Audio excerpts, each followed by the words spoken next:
পাতি লোৱা ভাইটিৰ সৈতে পলাই গ'ল লখিমপুৰৰ 2 সন্তানৰ মাতৃ। জীৱনত তোমাক কোনোদিন কষ্ট নিদিওঁ, থাকিম কেইদিননো? জীৱনত তোমাক কষ্ট নিদিওঁ, তুমি নাভাবিবা কেলে থাকিম কেইদিন জীয়াই নো। থকা কেইদিন ল'ৰা ছোৱালী কেইটাক লৈ শান্তিৰে থাকিম, য'তে আছা তুমি গুচি আহা। থকা কেইদিন ল'ৰা ছোৱালীকেইটা লৈ শান্তিকে থাকোঁ বুলি ভাবিছোঁ, গতিকে তুমি গুচি আহা, মই তোমাক একো নকৰোঁ। মানুহৰ মাজত ভুল থাকেই, খালি মোক তোমাক লাগে, পৃথিৱীৰ চবচে শান্তি। মানুহৰ মাজত ভুল হয়, গতিকে মই কোনো দুখ কৰা নাই, খালি তোমাক লাগে, তুমি আহি গ'লে মোৰ শান্তি, পৃথিৱীত চবচে শান্তি, কেলে মোৰ ল'ৰা ছোৱালীকেইটা শান্তি হৈ যাব। প্ৰেম শাশ্বত, প্ৰেম সৰগীয় অনুভূতি, প্ৰেম উন্মাদ, প্ৰেম চঞ্চল, প্ৰেমে নামানে কোনো বাধা। উন্মাদ প্ৰেমৰ বশৱৰ্তী হৈ এগৰাকী 2টি সন্তানৰ মাতৃ পলাই গ'ল তেওঁতকৈ অতি কম বয়সৰ ল'ৰালৈ। লখিমপুৰৰ এঙাৰখোৱাৰ নজৰুল ইছলামৰ পত্নী ৰাছিদা বেগমে ফেচবুকৰ জৰিয়তে চিনাকি হৈছিল মৰিগাঁৱৰ কৰ্মসূত্ৰে কেৰালাত থকা এজন যুৱকৰ সৈতে। প্ৰথমে হাই হেলৰ পৰা আৰম্ভ হোৱা কথা বাৰ্তাবোৰ লাহে লাহে গভীৰ হ'বলৈ ধৰিলে। মেছেজৰ পৰা ভিডিঅ' কল, ৰাতিপুৱা চাহ খোৱাৰ পৰা ভাত খাই খোৱালৈকে কত যে কি কথা। মেছেঞ্জাৰৰ মেছেজত দুয়ো এক হোৱাৰ সপোন ৰচিছিলে। স্বামীৰ সন্দেহ হোৱাত নিজৰ পাতি লোৱা ভাইটি বুলি পৰিচয় দি চলাই গৈছিল অবৈধ সম্পৰ্ক। সহজ সৰল স্বামীজনেও দিয়া নাছিল কথাটোৰ বিশেষ গুৰুত্ব। কথামতেই কাম। সুদূৰ কেৰালাৰ পৰা আহি যোৱা শুকুৰবাৰে ৰাছিদা বেগমক পলুৱাই লৈ যায় যুৱকজনে। নিজ স্বামীৰ কষ্টোপাৰ্জিত 2 লাখতকৈ অধিক নগদ ধন লৈ পলাই যোৱা পত্নীক বিচাৰি এতিয়া হাবুডুবু খাইছে স্বামীয়ে। একমাত্ৰ ল'ৰা ছোৱালী কেইটাৰ মুখলৈ চাই ঘৰলৈ উভতি আহিবলৈ কাটৰ আহ্বান জনাইছে স্বামী নজৰুলৰ লগতে ৰাছিদাৰ মাতৃ আৰু পৰিয়ালে। এই আছা, তুমি খালি মোক এবাৰ খালি মোক কণ্টেক্ট কৰি দিয়া, তুমি কোৱা যে মই এতই আছোঁ বা মই যাব পৰা নাই, মই আগবাঢ়ি গ'লেও তোমাক গৈ আনিমগৈ, কিন্তু জীৱনত তোমাক কষ্ট নিদিওঁ, তুমি নাভাবিবা কেলে থাকিম কেইদিন জীয়াই নো। থকা কেইদিন ল'ৰা ছোৱালীকেইটা লৈ শান্তিকে থাকোঁ বুলি ভাবিছোঁ, গতিকে তুমি গুচি আহা, মই তোমাক একো নকৰোঁ। তুমি যেনেকৈ থাকিবা তেনেকেই আগৰ নিচিনাই থাকিবা, একো নকৰোঁ। গাঁৱৰ মানুহ চবেই গম পাইছে যদিও কোনোবাই কিবা এটা ক'ব, এদিন দুদিন ক'ব, তাৰপিছত চবেই পাহৰি যাব। তেনেকুৱা মানুহৰ মাজত ভুল হয়েই, গতিকে মই কোনো দুখ কৰা নাই, খালি তোমাক লাগে, তুমি আহি গ'লে মোৰ শান্তি, পৃথিৱীত চবচে শান্তি, কেলে মোৰ ল'ৰা ছোৱালীকেইটা শান্তি হৈ যাব, মা হৰা নহয়। গতিকে তুমি য'তেই আছা তুমি মোক খবৰ এটা কৰা, যদি অসুবিধা পাইছা আহিব নোৱাৰা, মই নিজে গৈ যেনেকৈ পাৰোঁ তোমাক মই আনিমগৈ। যোৱা দেওবাৰে মানে 12টা চাৰে 12টামান বজাত মানে তেওঁ মানে মোৰ লগত মই গৈছিলোঁ দলুহাট বজাৰ গাড়ী ভাড়া মাৰিবলৈ গৈছিলোঁ। এজনে কৈছিলে যে মোৰ হাঁহ পোৱালি কেইটামান আনোগৈ ব'ল, ভাড়াটো দি দিম। তাৰপিছত মানে সেই বুলি গ'লোঁ। তাৰপৰা তেওঁ মোক কৈছে কি আমি ঈদত ফুৰা নাই, জেঠাই ঘৰত খেলমাটিত আমাক নমাই দিবা, আমাকো লগত লৈ যোৱা, ঘূৰি আহোঁতে আকৌ লৈ আহিবা। তাৰপিছত মানে আমি ল'ৰা ছোৱালী লৈ তাক লৈ গৈ মই যাওঁতে খেলমাটিত নমাই থৈ মই গুচি গ'লোঁ। গৈ পিনি আমি মানে দলুহাট বজাৰৰ পৰা ঘূৰি মই 2টা-1:30মান বজাত আহি পালোঁ। তাৰপৰা মই আহি পালোঁ, আহি পোৱাৰ পিছত মানে ল'ৰা ছোৱালীকেইটা মানে তাৰ লগত আছিলে। তাৰপৰা পটককৈ দেখিলে মাক নাই, মাক নথকাত কি হ'লে ল'ৰাটোৱে পিছা কৰি গৈ দেখিলে মানে আপোনাৰ খেলমাটি মেইন ৰোডৰ ফালে গৈ আছে, লগত মানে 2জন যুৱক আছে। তাৰপৰা সেই 2জন যুৱকৰ ভিতৰত তাৰপৰা মানে যিটো আমাৰ ল'ৰাই দেখি যিহেতু চিনি পাই গ'ল, মানে এটা ল'ৰাই মানে কি হ'ল নগাঁও বুলি এড্ৰেছ মই কৈছে, মই মাজতে মানে তাক সুধিছিলোঁ, মানে ধৰা পেলালোঁ। তাৰপৰা কিবা কিবি এটা মানে ক'লোঁ, বোলে সি এনেকৈ ক'লে বোলে এইটো মোৰ এই কি কয় মোৰ ককাই পাতি লৈছোঁ, যিহেতু মোৰ ককাই নাই। তাৰপিছত মই ক'লোঁ বোলো ককাই নাই যেতিয়া তুমিতো, মই যিহেতু তোমাৰ স্বামী হয়, গতিকে তুমিতো কথাটো মোক জনাব লাগিছিলে, কাৰণ তুমিতো এনেকৈ ডাইৰেক্টলি বোলে এনেকুৱা ক'ৰ ল'ৰা কি কথা চিনি নোপোৱাকৈ তুমি ফেচবুকত কথা পাতি যদি তুমি এনেকৈ মানুহজনক একচেপ্ট কৰি লোৱা। তাৰপিছত যিহেতু মোক কৈছে তেওঁ বোলে হেৰি ককাই পাতি যিহেতু ল'ৰাটো আমাৰ ঘৰলৈ আহিম বুলি কৈছে, আহিব বুলি মই কৈছোঁ এইটোতো কেতিয়াও নহ'ব, কেলে যিহেতু তেওঁ চিনি নোপোৱা এজন যুৱক, তেওঁ মোৰ ঘৰত যেতিয়া আহি যাব, তেওঁ অহাৰ পিছত যেতিয়া মানে চিনি পাই যাব, কিজানি হয়তো মোৰ মানুহজনীক বা মোৰ ছোৱালী আছে ডাঙৰ, মোৰ ছোৱালী এইবাৰ মেট্ৰিক দিব, হয়তো তেওঁ কিডনেপ কৰি দিব। গতিকে সেইকাৰণে মই কৈছোঁ তুমি এইটো ভুল আৰু কৰিব নোৱাৰিবা। মই ধমকি দিলোঁ। তেনেকুৱা তাৰ মাকো আছিলে, তেনেকুৱা তাৰ বায়েকজনীও আহিছিলে ফুৰিবলৈ নাৰায়ণপুৰৰ ঘৰ। তাৰপিছত মানে তেওঁলোকেও মানে তেওঁক ধমকি দিলে, বুজালে। তাৰপৰা মানে যাহাই মই ঘূৰি পিনি দলহাটৰ পৰা ঘৰলৈ আহিলোঁ। অহাৰ পিছত মোৰ মানে মাথাটো বিষাই আছে, ৰ'দ বিৰাট গৰম। তাৰপৰা ল'ৰাক আৰু ছোৱালীক তেওঁ কি ক'লে, বোলে তোমালোকে হেৰি কৰা, তাৰ জেঠাইকৰ ল'ৰা ছোৱালীকেইটাৰ লগত কি কৰিলে, এই মীনা বজাৰ এই কি কয় এই পৰাকলৈ পঠিয়াই দিলে। পৰাকলৈ পঠিয়াই দি পিনি তাৰপিছত মানে তেওঁ নাইকিয়া হৈ গ'ল। তাৰপৰা তেওঁৰ মানে জেঠাই ভাবিছে কি যে কিজানি তাই চাগে ল'ৰা ছোৱালীকেইটা পেলাকলৈ গুচি গ'ল, কিন্তু তাইও তালৈ গুচি গ'ল। তাৰপৰা পাৰাকলৈ যেতিয়া ল'ৰা ছোৱালী ঘূৰি আহিলে, অহাৰ পিছত কৈছে মা ক'ত, বোলে মাতো ঘৰতে আছে, আমাৰ লগত যোৱা নাই।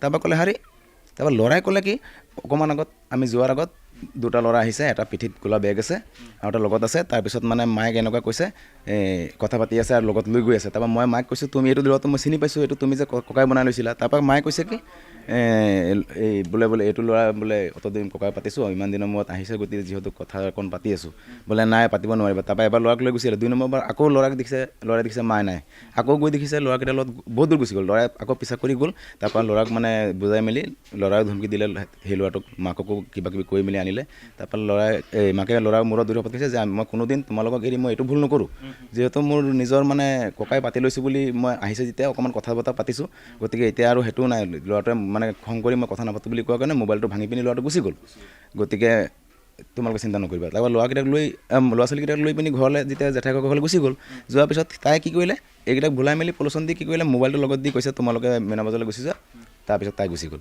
যাহাই মানে মই ঘৰত শুই আছোঁ মাথাৰ বিষত ল'ৰাটোৱে মোলৈ ফোন মাৰিছে পাপা এনেকুৱা কথা মা নাই মই কি হ'ল বোলে এনেকুৱা মায়ে বোলে এই ল'ৰা এটা এনেকুৱা সেই যিটোৱে ফোন কৰি থাকে ককাই বনাই লৈছিলে সেই ল'ৰাটো আহিছিলে লগত আৰু এটা ল'ৰা আহিছিলে সেই তাৰপিছত মায়ে মানে সেই ল'ৰাকেইটাৰ লগত গুচি গ'ল মই দুবাৰকৈ আনিছিলোঁ তাৰপৰা মায়ে শপত খালে আমাক মানে পঠিয়াই দি মীনা বজাৰলৈ মায়ে গুচি গ'ল মই পাগলৰ নিচিনা গৈ যি ল'ৰা আৰু ছোৱালী মেইন ৰাস্তাত খেলমাটিত মানে বাগৰি কান্দি আছে তাৰপৰা মোৰো দুখ লাগিছে তাৰপৰা মই যিহেতু খেলমাটি থানাত মানে লগে মানে এজাহাৰ এখন দিলোঁ লিখাই মেলি তাৰপিছত মানে থানা যোগেদি মই একো ফলাফল পোৱা নাই একো সেইকাৰণে আজি মানে আপোনালোকৰ থ্ৰুৱেদি মই ক'বলগীয়া বাধ্য হৈছোঁ কাৰণ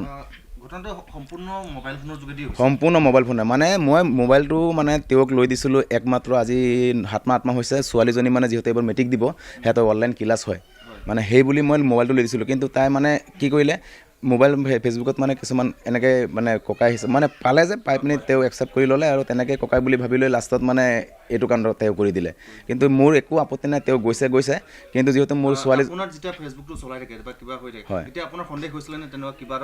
সন্দেহ মানে মই যাহাই এদিনহে ধৰিছিলোঁ তাক তাৰ পিছতো মই আৰু 2 দিনমান মই তাই কি কৰে পথাৰত গৰু এৰাল দিবলৈ যায় তেনেকুৱাত মানে মই এদিন মানে ঘৰত আহি দিলোঁ তাই নাই ক'লোঁ ক'ত গ'ল বোলে মায়ে পথাৰলৈ গ'ল মই লগে মানে মালকেইটা নমাই স্কুললৈ গ'লোগৈ গৈ টাৰ্ণিঙত যেতিয়া মই গৈ চুকত দেখিছোঁ তাই মানে মোবাইলটো আগফালে এনেকৈ ভিডিঅ' কৰি চাই আহি আছে তাৰপৰা মই তাক লগে মই ঘূৰি গুচি আহিলোঁ খং উঠি গ'ল মই ঘূৰি আহিছোঁ বোলো ঘৰত তাক ক'ম ঘৰত আহিলে মই ক'লোঁ তুমি আজি আকৌ ফোন কৰিছিলা ন কয় নহয় একদম তোমাৰ শপত বিশ্বাস কৰা ল'ৰা ছোৱালীৰ শপত মই মোবাইল ভিডিঅ' গান লগাই এনেকৈ চেঞ্জ কৰি আহি আছিলোঁ এনেকৈ ক'লে তাৰপৰা মই ভাবিলোঁ হ'বও পাৰে আৰু ভাবিছোঁ যিহেতু ককাই নাই যেতিয়া মোৰ কথা নামানিও যদি ককাই নাই যেতিয়া তাই মানিছে মোৰ সেইটো শান্তি একো নাই দিয়ক আৰু মই ভবা নাই তাই যে এনেকুৱা এটা কাণ্ড কৰিব বুলি আমাৰ বিশ্বাস কেতিয়াও হোৱা নাই তাই মানে একদম ভদ্ৰ ভাল মানুহ কোনো দিন মই ক'ব নোৱাৰোঁ আজি 16 বছৰ হ'ল বিয়া পতা কোনো মানুহেও ক'ব নোৱাৰে আজি মই দোকান চলাওঁ তাইও দোকান চলায় 12-14 বছৰ হৈছে কিন্তু কোনোদিন মানুহে ক'ব নোৱাৰে যে কিবা এটা তাই গণ্ডগোল পাইছে মানে ইমান ভাল মানুহ ইমান বিশ্বাসী মানে মোৰ নিজতকৈ তাক বেছি বিশ্বাস কৰি লৈছিলোঁ যিহেতু সেইকাৰণে আজি তাই এনেকুৱা কৰিলে হ'লেও মোৰ একো নাই মানে আজি যিহেতু অকল খালী মানুহগৰাকী গৈছে নে কিবা খালী মানুহগৰাকী যোৱা নাই মানে মোৰ যিহেতু যিমান মোৰ মানে পইচা পাতি যিকেইটা আছিলে মই মাজতে মানে কমিটিৰ খেলৰ পইচা লৈছিলোঁ 49,000 তাৰপিছত আপোনাৰ মোৰ গৰু বিকা ঘৰৰ গৰু আছিলে যিহেতু ঈদৰ আগত মই ভাবিছিলোঁ গৰুকেইটা বিকি পইচা গোটাই ঈদৰ পিছত মই দোকানটো অলপ বহাম আৰু মই চিন্তা এটা কৰিম গাড়ী এটা ল'ম বুলি ভাবিছিলোঁ মালটনা তাৰপিছত কি কৰিলে মোৰ মানে 2.5 লাখ নহ'লেও কিবা এটা কম হ'ব মানে সিমানমান টকা আছিলে নগদ পইচা তাৰপিছত তাই মানে মই যেতিয়া খেল মাতিলে অলংকাৰ বাৰু একো নাই নিয়া বাৰু মানে যিহেতু আপোনাৰ পইচাকেইটা ল'লে আৰু পইচাকেইটা বাৰু তেওঁ লওঁতেই মানে মোক কৈছেই যে আমিতো এতিয়া চবেই ওলাই গৈছোঁ পইচাকেইটা কোনোবা হয়তো লৈ যাব পাৰে গতিকে পইচাকেইটা লগত লৈ লওঁ নি বাৰু মই কৈছোঁ লৈ লোৱা গোটেইখিনি তাৰপৰা তেওঁ কি কৰিলে তাৰ নিজৰ পাৰ্চেলি বেগটোত পইচাকেইটা লৈ ল'লে আৰু কি কৰিলে মই যেতিয়া মানে গাড়ী ষ্টাৰ্ট দিছোঁ তাই দেৰি হৈছে তাৰপৰা ল'ৰাটো দেখি গৈছে তাই মানে কি কৰিলে চৌকেছৰ পৰা পইচাও কেইটামান ভৰালে বুলি কৈছে আৰু মানে আপোনাৰ সেই ডকুমেণ্টছ যিমান আছিলে মানে পাছবুক তাৰ ডকুমেণ্টছ চব লৈ গুচি গ'ল তাৰপিছত মানে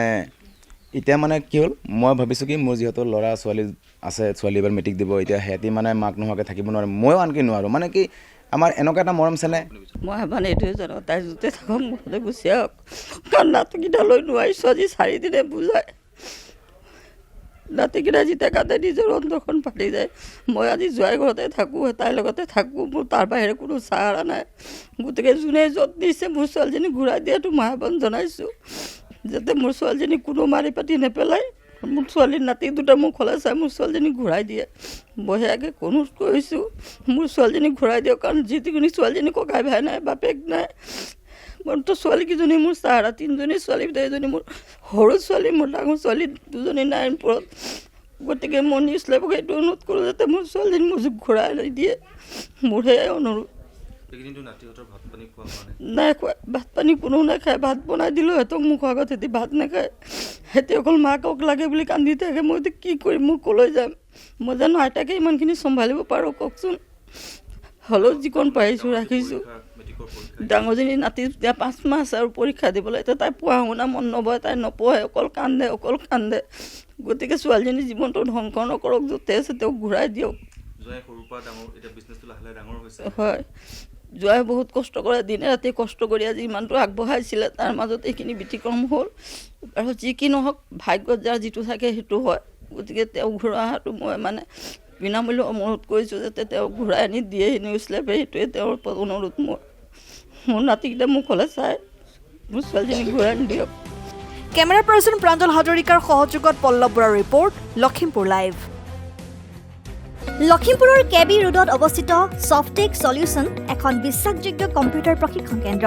ইয়াত বিভিন্ন ধৰণৰ আধুনিক কোৰ্চ উপলব্ধ আছে, যেনে PGDCA, Tally plus, GST, ADCA, DCA, GST, AI, video' editing, practitioner course আৰু এডভান্স কম্পিউটাৰ ছায়েন্স।